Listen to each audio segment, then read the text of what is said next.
బ్రహ్మణః ద్వితీయపరార్థే శ్రీ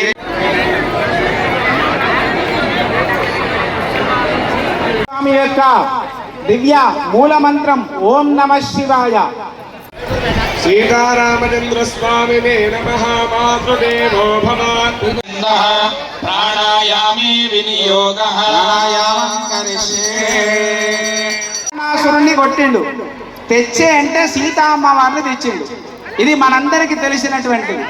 కానీ మరి కూర్మో దేవత సుదలం ఛందః ఆసనే వినియోగః అనంతాసనాయ నమః. తస్మై గణాధిపతయే నమః.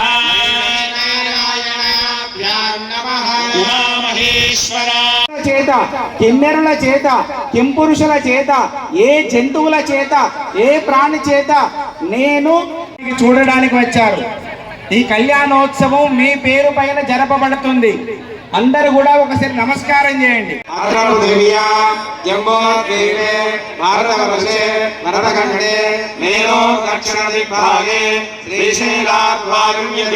రామచంద్ర స్వామి దేవత ఉద్దిశ్య శ్రీ. మనకి ఇద్దరు అన్నదమ్ములు ఎవరండి? కాదు, ఇద్దరు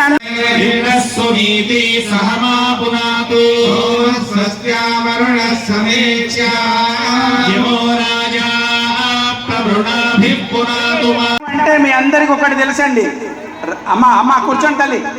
ఇంతకుముందు మీరు అందరు కూడా ఎంత నిశ్శబ్దంగా ఉన్నారో చెప్పాను. మీరు అరటి పండ్లు ఆపండి అమ్మ ఒక్క నిమిషం.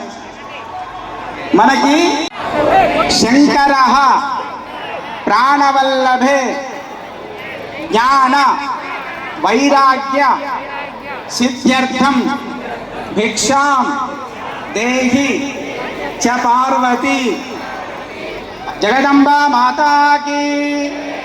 ధర్మం తప్పిండు కనుక వాలి చచ్చిపోయాడు. రావణాసురుడు కుంభకర్ణుడు ధర్మం తప్పిండు. విభీషణుడు ఒక్కడే ధర్మాన్ని పాటించిండు.